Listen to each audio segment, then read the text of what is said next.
बिस्मिल्लाहिर्रहमानिर्रहीम, अस्सलाम वालेकुम। आज मैं आपके साथ रमज़ानुल मुबारक के हवाले से बहुत ही ज़बरदस्त खस्ता कीमा कचौरी की रेसिपी शेयर करूंगी, जिसको कि बनाना बेहद आसान है और बिल्कुल हलवाई स्टाइल में खस्ता से बनकर तैयार होती है। और इतने आसान तरीके से बताऊंगी कि आप फर्स्ट टाइम में बिल्कुल परफेक्ट कचौरी घर पर आसानी से बना लेंगे। और आटा गूंदने का तरीका और कचौरी को बेल आपने फोल्ड कैसे करना है, इसके अलावा उसको फ्राई करने का तरीका, तमाम टिप्स इस वीडियो में होंगी। तो बहुत ही ज़बरदस्त वीडियो होने वाली है इंशाल्लाह। तो आपने वीडियो को पूरा देखना है, बीच में छोड़ना नहीं है। और जो है वीडियो अच्छी लगे तो लाइक और शेयर ज़रूर कर दीजिएगा। तो फटाफट से मज़ेदार सी कचौरियाँ बनाना शुरू करते हैं। तो हलवाई स्टाइल में खस्ता सी कीमा कचौरी बनाने के लिए सबसे पहले इसकी डो तैयार कर लेते हैं। उसके लिए मैंने यहाँ पर एक बाउल में लिया है 2.5 कप मैदा। इसमें मैं डालूंगी तकरीबन 1 टीस्पून नमक और इसमें डालेंगे 2 टेबलस्पून घी, वेजिटेबल घी जो आम घर में हम इस्तेमाल करते हैं वो घी है। इसको डालकर हम पहले एक दफ़ा अच्छे से मिक्स कर लेंगे और उसके बाद हम इसको पानी से इसकी डो तैयार कर लेंगे। और इसकी डो हमने बहुत ज़्यादा सख्त नहीं रखनी और बहुत नरम भी नहीं रखनी, नॉर्मल सी हो। तो बस थोड़ा थोड़ा पानी डालते जाएंगे, उसको आटे की तरह गूंद लेंगे जैसे हम आटा गूंदते हैं। कचौरी की डो में जो है ना ही ज़ीरा डाला जाता है और ना ही अजवाइन, बस नमक डालेंगे और पानी डालकर गूंद लेंगे। तो बस जितना पानी मैंने शामिल करना था कर लिया। और अब इसको हम आटे की तरह थोड़ी देर गूंद लेंगे, 2-4 मिनट। और उसके बाद मैं इसको इकट्ठा करके रेस्ट दे दूँगी, 10-15 मिनट के लिए हम इसको छोड़ देंगे। तब तक हम अपनी फिलिंग तैयार कर लेते हैं। देखिए बहुत ज़्यादा सख्त भी नहीं है और बहुत सॉफ्ट भी नहीं है हमारी डो। तो बस इसको मैं रख दूँगी और तब तक अपनी फिलिंग तैयार कर लेते हैं। तो फिलिंग के लिए मैंने यहाँ पर एक पैन ले लिया, इसमें डाला 1 टेबलस्पून के करीब कुकिंग ऑयल और इसमें हम डालेंगे चिकन का कीमा। आप चाहें तो बीफ या मटन का कीमा भी ले सकते हैं। चिकन का कीमा मैंने यहाँ पर लिया है 1 पाव और कीमा डालकर साथ इसमें शामिल कर देंगे 1 पाव ही प्याज है मेरे पास, तकरीबन 3 मीडियम साइज़ की प्याज थी, जिनको मैंने जिस चॉपर में कीमे को चॉप किया उसी में मैंने इसको भी चॉप कर लिया ताकि बारीक हो जाए। बहुत ज़्यादा बारीक कीमे की तरह नहीं बनाना प्याज को, बस चॉप करना है। और इनको अच्छे से मिक्स कर लेंगे, दबाते हुए मिक्स करेंगे, क्योंकि कीमे को जब हम पकाते हैं ना, जैसे इसको हीट लगती है फ़ौरन से इसमें गुठलियाँ बनना शुरू हो जाती हैं, जुड़ जाता है। तो आपने इसको दबाते रहना है ताकि ये अलग अलग हो जाए। साथ ही मैं इसमें थोड़ा सा पानी भी डाल दूँगी ताकि सॉफ्ट हो जाए। थोड़ा सा मिक्स करने के बाद जब कीमे का कलर थोड़ा चेंज हो जाएगा तो इसमें हम मसाले डालना शुरू करेंगे। सबसे पहले मैं डालूँगी इसमें अदरक और लहसुन का पेस्ट, जो कि मेरा होममेड है और इसकी रेसिपी मैंने शेयर की हुई है अपने चैनल पर। तो ये मैंने फ्रीज़ किया हुआ लेकिन ये जमा नहीं हुआ, ठीक है। तो देखिए मैं इसको निकालूंगी तो बहुत इजीली निकल आएगा। तो इसको आप फ्रिज में भी रखें तो ये ख़राब नहीं होता इंशाल्लाह, ठीक है। तो इसकी रेसिपी आप ज़रूर मेरे चैनल पर जाकर देखिए, बहुत अच्छा तरीका है इसको जो है स्टोर करने का। तो 1 टेबलस्पून डाला है लहसुन अदरक का पेस्ट और मैं यहाँ पर डालूंगी हरी मिर्चों का पेस्ट 1/2 टीस्पून, ये भी मेरा होममेड है। इसकी रेसिपी भी मेरे चैनल पर मौजूद है। इसको मिक्स कर लेंगे और उसके बाद जो है कुछ स्पाइसेस इसमें शामिल करेंगे।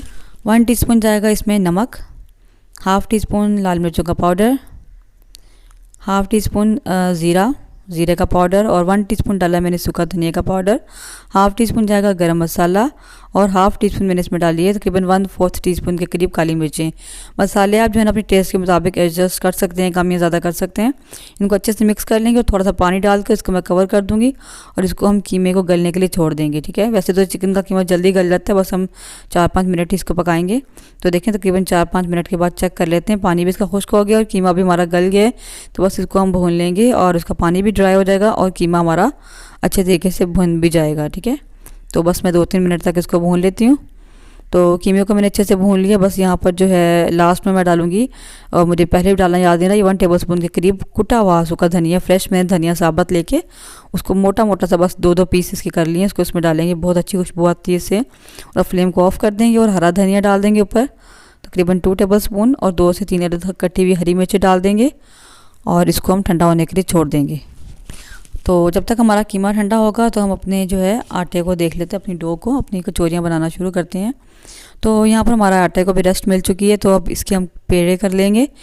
थोड़ा सा मैं इसको दोबारा से एक दफ़ा काउंटर पे रख कर एक दफ़ा थोड़ा सा गूंद लूँगी और उसके बाद जो है इसके हम पेड़े कर लेंगे। मैंने यहाँ पर 6 पेड़े किए थे, इक्वल साइज़ में अपने पेड़े करने हैं। आप चाहें तो 6 से ज़्यादा भी कर सकते हैं, लेकिन 6 में बिल्कुल इक्वल नॉर्मल साइज़ के पेड़े बने थे।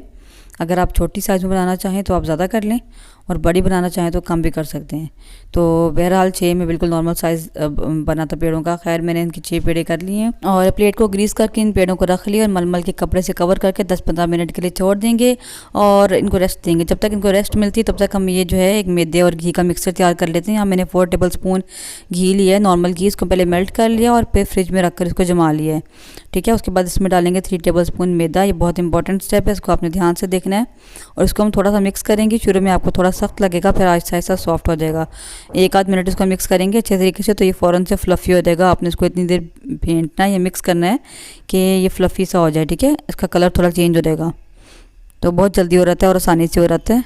तो बस देखें, इसको मैंने 1 मिनट तक तकरीबन मिक्स किया तो अच्छे से फूल गया, फ्लफ़ी सा हो गया। तो बस ये हमारा मिक्सर तैयार है। इसको हम साइड पे कर देते हैं और अब देख लेते हैं अपने पेड़ों को। इसको हम साइड पे कर देते हैं और इधर हमारे पेड़ों को भी रेस्ट मिल चुकी है तकरीबन 5-10 मिनट। तो पहला पेड़ा हम उठाएंगे इसमें से, क्योंकि पहले जो पेड़ा किया होता है उसको ज़्यादा रेस्ट मिल चुकी होती है। काउंटर पे डालेंगे, मैदा छिड़केंगे और इसके ऊपर हम इसको रख कर बेल लेंगे। जैसे हम रोटी बेलते हैं नॉर्मल, उस तरीके से हमने पतला भी और लंबा सा बड़ा सा रोटी की तरह बेल लेना इसको। और बहुत पतला भी ना हो और बहुत मोटा भी नहीं, रोटी की तरह नॉर्मल जितना इजीली बेला जाएगा उतना बेल लेंगे इसको। उसके बाद ये जो हमने मिक्सचर तैयार किया था घी का और मैदे का, इसको इसके ऊपर हम लगा लेंगे। तकरीबन 1 टीस्पून के बराबर हम लगाएंगे, जितना इजीली लग जाएगा। बहुत मोटी लेयर नहीं आपने लगानी, बस पतली सी लेयर लगानी है और हर जगह अच्छे तरीके से आपने बराबर फैला देना इसको। तो इस तरह हाथों की मदद से सारा बराबर फैला देंगे। उसके बाद इसको क्या करेंगे, ऊपर थोड़ा सा मैदा छिड़केंगे और इसको हम जिस तरह हम जो चकोर पेड़ा बनाते हैं इस तरीके से एक साइड से फोल्ड करेंगे और दूसरी साइड से। उसके बाद इस तरीके से एक एनवेलप सा बना लेंगे हम, देखें इस तरीके से। और इसी तरह सारे पेड़े हम बना लेंगे, ठीक है। और मैं आपको एक और बनाकर दिखा देती हूँ फटाफट से। तो इसी तरीके से रोटी बेलेंगे, बेल के ऊपर जो है इसके ऊपर हम घी लगाकर, मैदे और घी का मिक्सचर लगा के इस तरीके से फोल्ड करेंगे और इस तरह एनवेलप सा बनाकर रख देंगे। और उसके बाद इसको दोबारा से, जब सब पेड़ों को बनाने के बाद 5 मिनट के लिए दोबारा से इनको रेस्ट देंगे और उसके बाद फिर से पहला पेड़ा जो हमने किया था उसको मैं उठा लूँगी, ठीक है। तमाम पेड़े हमने बना लिए हैं। अब पहला पेड़ा उठाएंगे और इसको अपने इनके कॉर्नर से पकड़ना है, ऐसे दरमियान में कर देना है। दूसरे कॉर्नर से पकड़ना है, दरमियान में कर देना है। फिर तीसरे से पकड़ना है, इसको भी दरमियान में कर देना है। फिर चौथे से इसको भी दरमियान में कर देना है। उसके बाद 4 कोने मज़ीद बन जाएंगे। अब जो 4 कोने बनेंगे इनको दोबारा से आपने इसी तरीके से करना है। ये बहुत इंपॉर्टेंट स्टेप है, खस्ता कचौरी बनाने के लिए आपने लाजमी स्टेप फॉलो करना है। इसको बहुत ध्यान से देखना है। उसके बाद इसका पेड़ा हम इस तरीके से कर लेंगे। ज़्यादा नहीं घुमाना आपने, क्या होगा नीचे से इसका घी निकलना शुरू हो जाएगा। तो आपने बस नॉर्मल सा घुमाकर और इसको आपने रख देना है प्लेट में दोबारा इस तरीके से, ठीक है। फिर एक और पेड़ा मैं उठाकर दिखाती हूँ। आपने एक कॉर्नर से उठाकर दरमियान में लेके आना है इसको इस तरीके से, दूसरे से उठाकर लेके आना है, फिर तीसरे से और फिर चौथे से, ठीक है। उसके बाद जो कॉर्नर दोबारा से बन गए इनको दोबारा से हम इस तरीके से करेंगे, दरमियान में लेकर आएंगे चारों तरफ से और दोबारा से इसका पेड़ा बना लेंगे फोल्ड करके। तो इसी तरीके से सारे पेड़े बना लेंगे और इसको दोबारा से कवर करके 5 मिनट के लिए हम छोड़ देंगे। तो यहाँ पे मैंने पेड़ों को 5 मिनट के लिए छोड़ दिया। फिर से पहले वाला पेड़ा उठाएंगे। पहले वाला इसलिए कहते हैं कि इसको सबसे पहले बनाया होता है, इसको ज़्यादा रेस्ट जो है वो मिल चुकी होती है। अब नेक्स्ट स्टेप बहुत इंपॉर्टेंट और ध्यान से देखने वाला, ये देखें ये वाली साइड जो पेड़े की है जिसको हमने फोल्ड किया था इसको हम नीचे करेंगे, यानी ये बाहर वाली साइड पे आएगी और पेड़े को हम हाथ की मदद से बड़ा करना शुरू करेंगे। बेलन का इस्तेमाल नहीं करना, इसके बल जो है ना ख़त्म हो जाएंगे।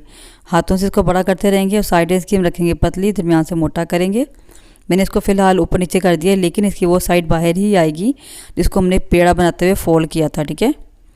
तो उस साइड को हम बाहर लेके आएंगे, उससे क्या होगा इसके बाल अच्छे से प्रोमिनेंट होंगे। और इस तरह पेड़े को हम बड़ा कर लेंगे, हाथ की मदद से दरमियान से मोटा रहने देंगे। और इसके बाद इसमें रखेंगे फिलिंग, तकरीबन 2 से 2.5 टेबल स्पून फिलिंग इसमें डालेंगे, या आप अपनी मर्ज़ी के मुताबिक भी डाल सकते हैं, लेकिन आपने फिलिंग बहुत ज़्यादा नहीं भरनी, फिर इसके खुलने का भी डर होता है, ठीक है। इसको फोल्ड कैसे करना है, इंपॉर्टेंट स्टेप। दोनों अपने किनारे पकड़ने इस तरीके से, इनको आपस में आपने जोड़ देना है, बहुत ध्यान से इनको उठाना है और इसको आपस में जोड़ देना है, पिंच कर देना है। दबाते हुए बहुत इजीली दबा के जुड़ जाते हैं क्योंकि सॉफ्ट होता है हमारा आटा। और उसके बाद जो अपोजिट साइड हैं जो खुली हैं उनको भी दरमियान में लेके आएंगे, जोड़ेंगे इस तरीके से, दूसरी साइड भी दरमियान में लेके आएंगे।